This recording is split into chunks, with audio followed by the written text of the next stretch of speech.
Olá pessoal, olá, estamos agora na segunda aula sobre atribuições do Conselho Tutelar na prática.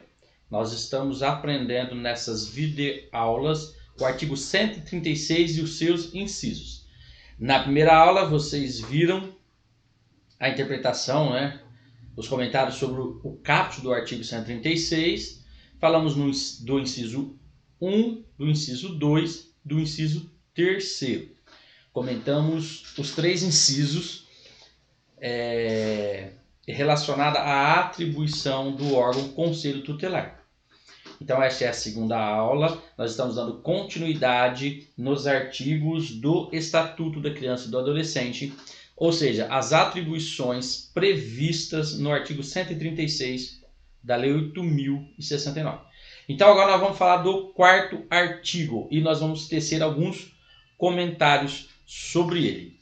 Então bora lá. Pessoal, o que diz o artigo 136 e o inciso 4º?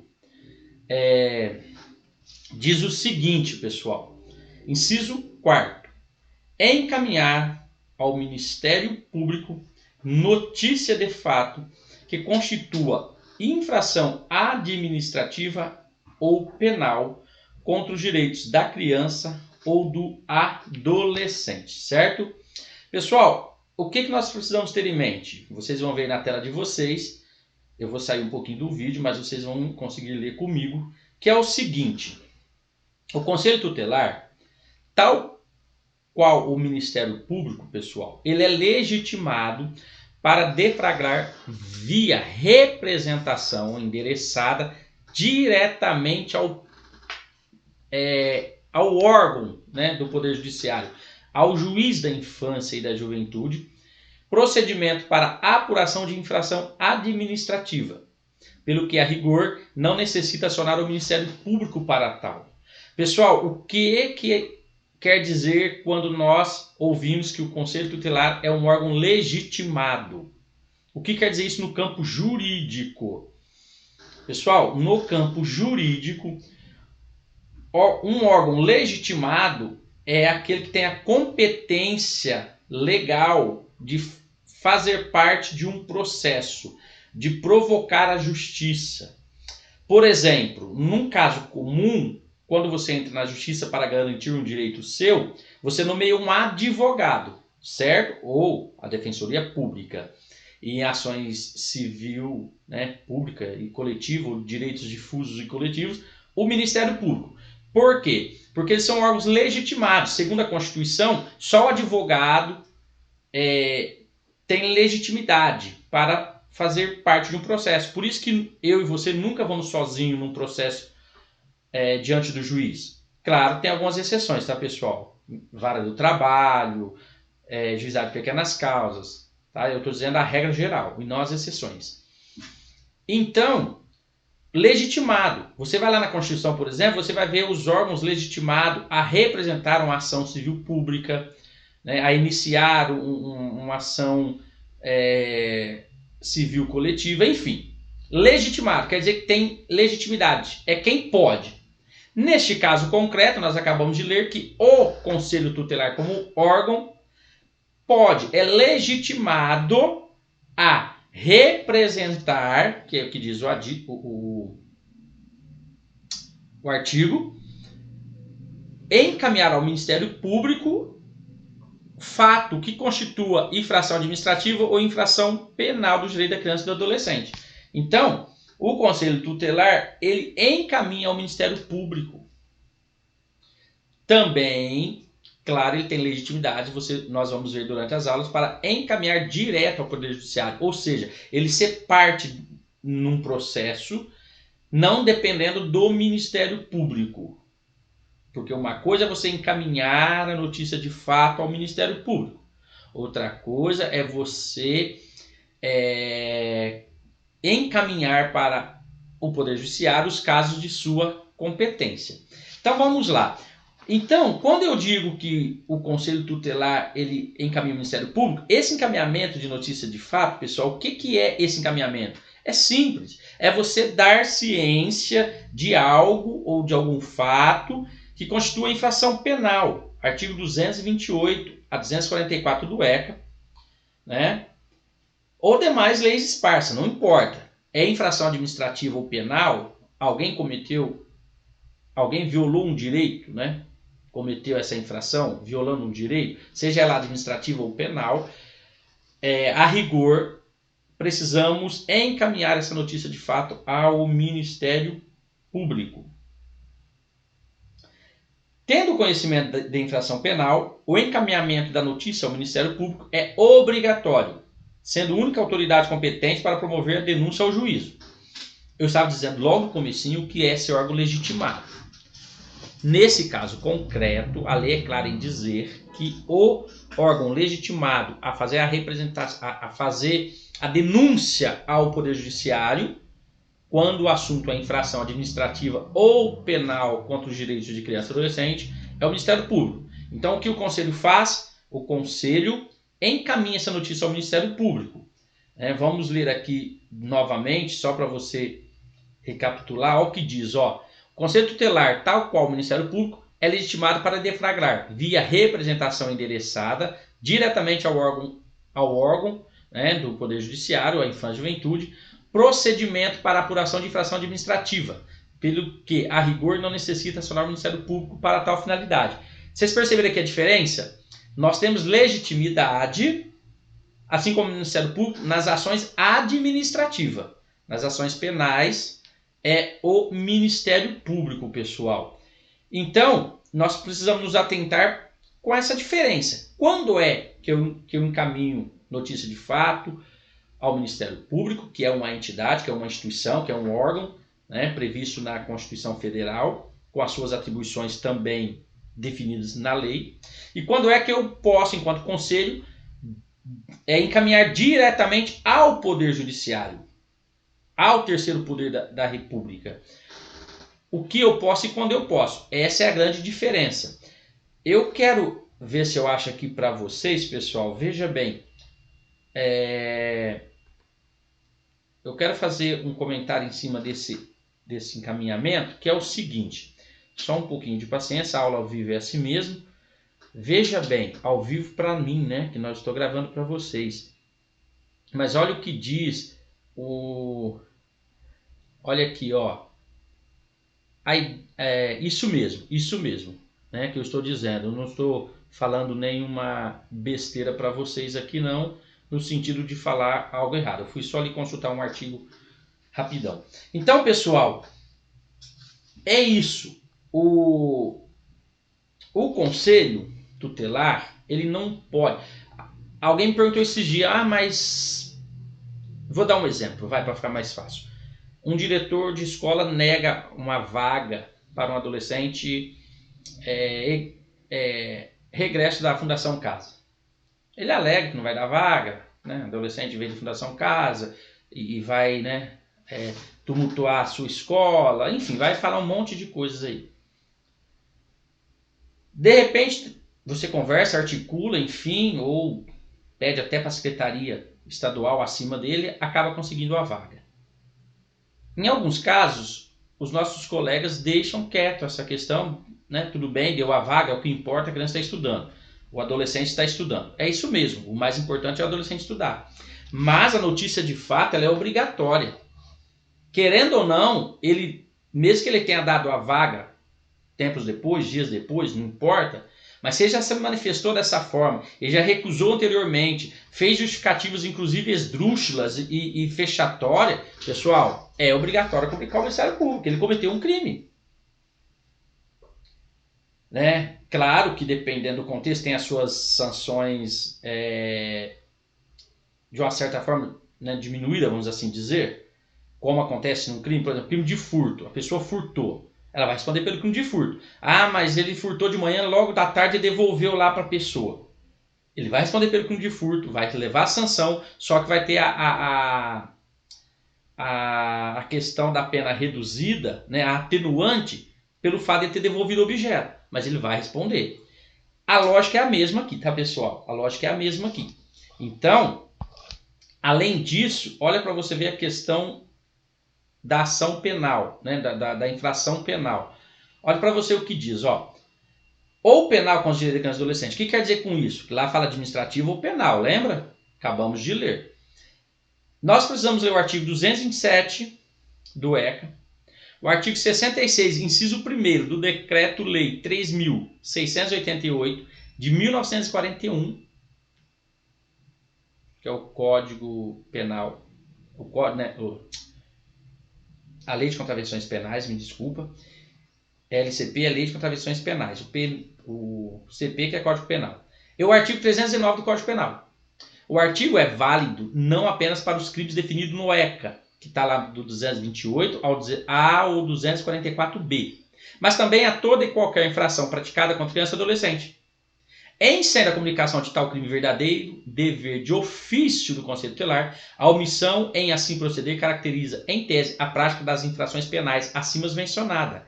Você entende, pessoal, que o fato de o conselheiro tutelar não fazer a notícia de fato, como eu dei esse exemplo agora, eu, conselheiro, acabo incorrendo no crime de infração administrativa? Então é muito sério, muito importante que nós possamos e entendamos sobre o estatuto com muita calma. Porque na teoria é legal, é bonito, mas e na prática? Como proceder? Será que isso é só, deixa como tá para ver como é que fica? Já deu a vaga mesmo, tudo bem. Então, pessoal, precisamos tomar muito cuidado com essa questão das nossas ações conselheiras do dia a dia. Então, a atribuição é encaminhar ao Ministério Público notícia de fato que constitui infração administrativa ou penal contra os direitos de criança e adolescente. É isso, não está dizendo, e se caso a pessoa, mesmo que tenha cometido a infração, acabou cumprindo a determinação do conselho, acabou cedendo a vaga, acabou fazendo a consulta médica, acabou fazendo um exame e tal, não importa, acabou talvez se retratando, pedindo uma desculpa para o conselheiro, estava com a cabeça quente, estava nervoso, me perdoa, me desculpa.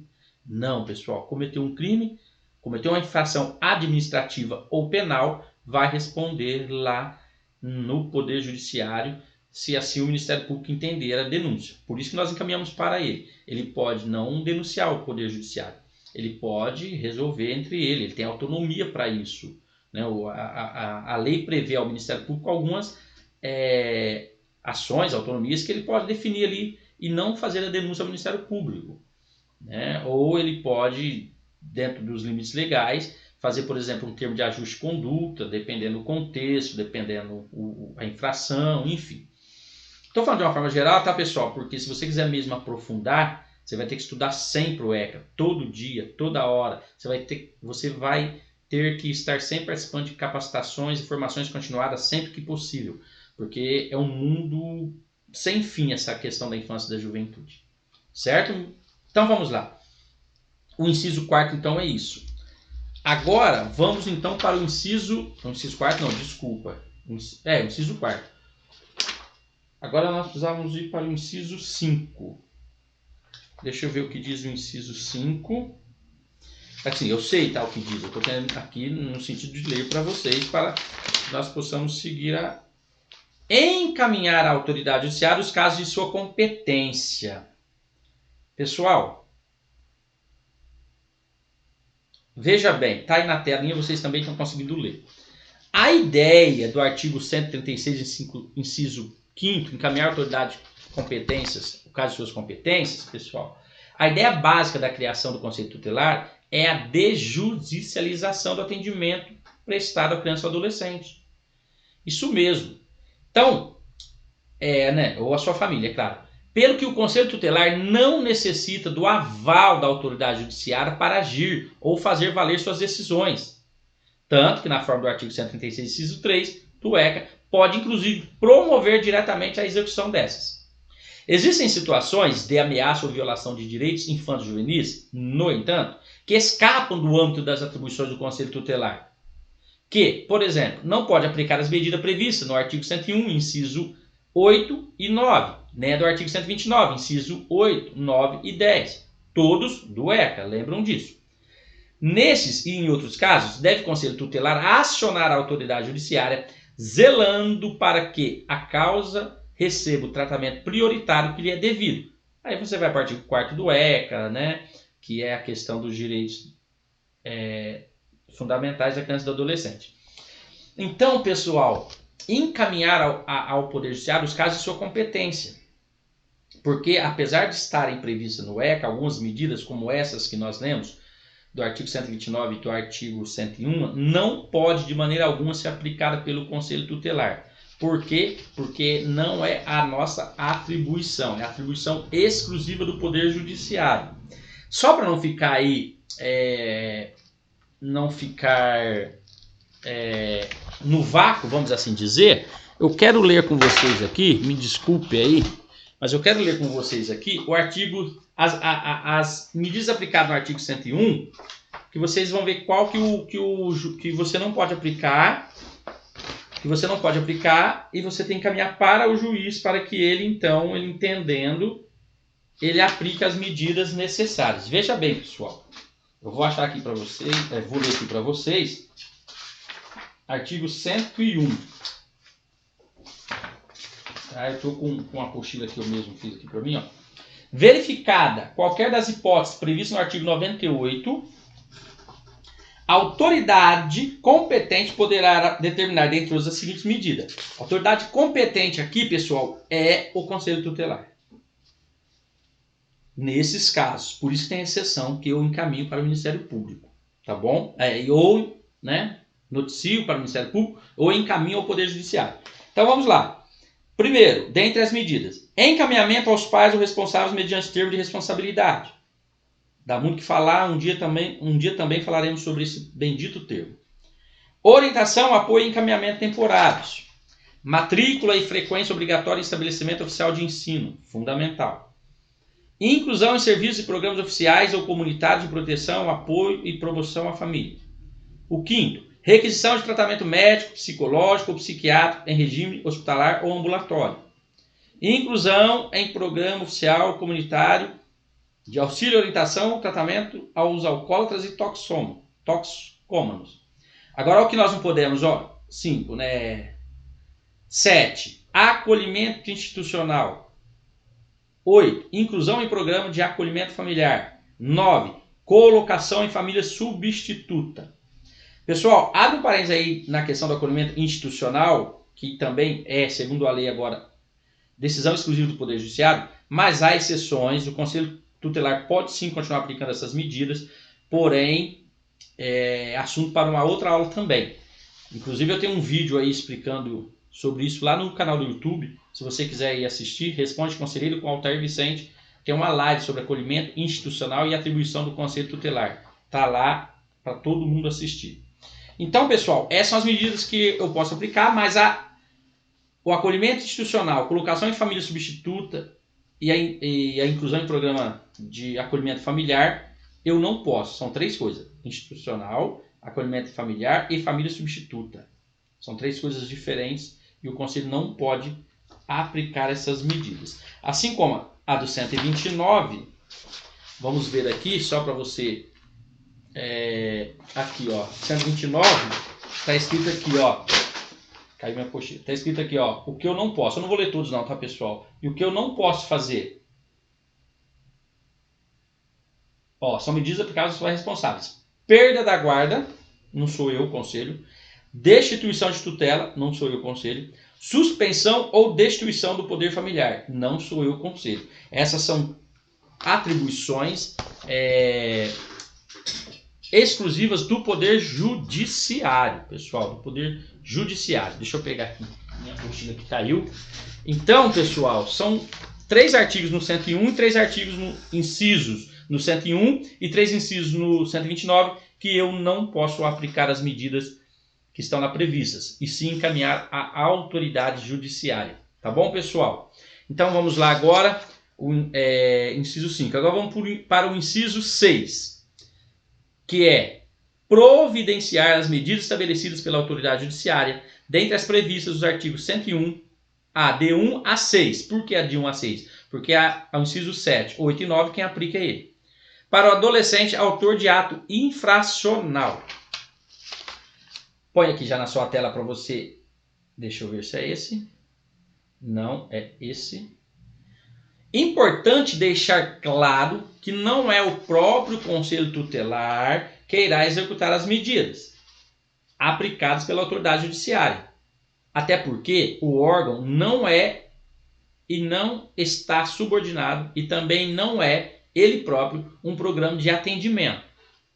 Caberá ao Conselho Tutelar apenas providenciar o encaminhamento do adolescente aos programas correspondentes, podendo, para tanto, caso o atendimento não ocorra de forma espontânea e imediata, usando de seu poder e dever que lhe confere o artigo 136, inciso 3º, a linha A, requisitar os serviços públicos respectivos. Ou seja, pessoal, nós devemos lembrar sempre que o órgão Conselho Tutelar não executa nenhum serviço. Ah, mas o juiz que pediu. O juiz está pedindo para você providenciar. Ou, dependendo da forma lá que o juiz, né, escreveu, que veio no ofício do Poder Judiciário, você tem que lembrar que a lei diz providenciar e não executar as medidas que a autoridade judiciária aplicar a esse adolescente autor de ato infracional. Providenciar a medida, como que eu posso? Já deve ser estabelecido. Quando é, né, estabelecido pelo juiz, conforme nós já acabamos de ler, pessoal, o ECA, fora essas, olha para você ver, ó, que interessante, ó. Olha que interessante que diz assim, ó. A medida a ser providenciada pelo Conselho Tutelar já deve vir estabelecida pelo juiz, dentre as do artigo 101 a do 6. Afora a medida estabelecida pelo juiz, poderá o Conselho Tutelar cumular qualquer outra medida, desde que não afronte a medida judicial. No atendimento realizado ao adolescente, o Conselho Tutelar não deve enfocar o ato infracional praticado, deve verificar e analisar a situação de risco pessoal e social dele. Ou seja, pessoal, o que nós precisamos aqui? Primeiro, eu posso cumprir, né, a decisão do juiz, providenciando as medidas que ele aplicar a esse adolescente. Medidas socioeducativas, lá do artigo 112. Dentre elas, né, ele determina algumas coisas. Geralmente ele pede, são adolescentes fora da escola, algum problema de saúde, enfim. Ele também aplica e nós providenciamos. Fora isso, eu, Conselho Tutelar, posso e devo analisar outras medidas que possam ser aplicadas a esse adolescente como medidas de proteção.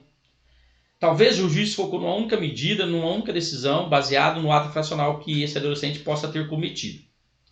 Porém, eu, Conselho Tutelar, posso analisar todo o contexto, toda a dinâmica desse adolescente, toda a dinâmica desta família, e entendendo a necessidade de uma medida de proteção, eu posso aplicar. Sem que eu confronte a decisão que o juiz já tomou antes, tranquilo, não há nada de ilegal, não há nada de errado em relação a isso. Contrário, você está tendo uma visão mais ampla, você está tendo uma visão mais acolhedora, você está sempre visando o melhor interesse desse adolescente ou dessa criança, dependendo o atendimento, e você vai cumprir exatamente o que está descrito aqui. Eu não vou focar no ato infracional que ele fez, até porque já pagou com a justiça, o juiz já deu a sentença, já aplicou algumas medidas de proteção, de socioeducativas, agora eu preciso pensar nas medidas de proteção também. Então, pessoal, o artigo providenciar as medidas estabelecidas pelo juiz, né, pela autoridade judiciária, na verdade, que é o juiz. Então é isso. O que é providenciar quando vem esse ofício para mim, Altair? Simples. Eu não vou executar. Primeira coisa que eu tenho que ter em mente. Não vou pegar o carro do conselho e sair correndo desesperado para cumprir o que o juiz está pedindo ali. Eu vou providenciar, ou seja, eu vou fazer com que os órgãos competentes, os serviços necessários, executem essa medida que o juiz aplicou. Ainda, entendendo que posso aplicar outras de proteção, beleza, decido quais são e também decido quais serviços vou requisitar para que a decisão, a deliberação do órgão conselheiro também seja cumprida, assim como a do juiz será cumprida. Beleza? Então vamos lá, deixa eu ver qual é o outro inciso, eu acho que esse aqui era o último mesmo dessa aula. Sim, então nós vamos encerrar essa aula por aqui. Então nós falamos agora então dos incisos até o inciso 6, então falamos do inciso 4, 5 e 6. Se eu conseguir falar 3 por aula, eu acho que vai ficar bom, não vai ficar cansativo, não vai ficar muito grande essas aulas. Então, pessoal, é isso. A ação do Conselho Tutelar do dia a dia é isso. E com a vivência, com a prática, você vai aprender, né, muito mais, é claro. Vivendo em loco, né, vendo a situação, atendendo lá na sua sala, recebendo o papel o documento do juiz, recebendo documento de outras autoridades do município, ofícios, enfim. Nós vamos, dia a dia, se adequando e aprendendo. O que nós temos que ter em mente já? Principalmente com esse treinamento, que nós precisamos aprender? O básico, né, o fundamento legal que eu tenho para fazer algo ou não fazer algo. E é isso. E eu vou aprender no meu dia a dia, mas sempre buscando conhecimento no ECA, no Código Penal, no Código Civil, nas leis esparsas por aí, pessoal. Nós precisamos focar em outras leis, não só no ECA. Precisamos ler sobre o LOAS, que define a questão do serviço da assistência social como política pública. Precisamos estar lendo sempre as resoluções do CONANDA, que é o Conselho Nacional dos Direitos da Criança e do Adolescente. Os estados também e o Distrito Federal têm as suas resoluções, que também devem ser observadas. Cada município tem as suas resoluções. Cada município tem as suas leis, né, que institui o Conselho Tutelar, o seu funcionamento, enfim. Temos que correr atrás de muita leitura e muito conhecimento. Como você está fazendo aí agora, porque se você está assistindo essa aula, é porque você adquiriu um dos nossos cursos da AVA Formação e Capacitação. Beleza, pessoal? Então chegamos ao final dessa segunda aula, até a terceira aula, que nós vamos continuar falando do inciso 7, 8 e 9, se assim nós conseguimos. Tá bom, pessoal? Até mais e até a próxima aula.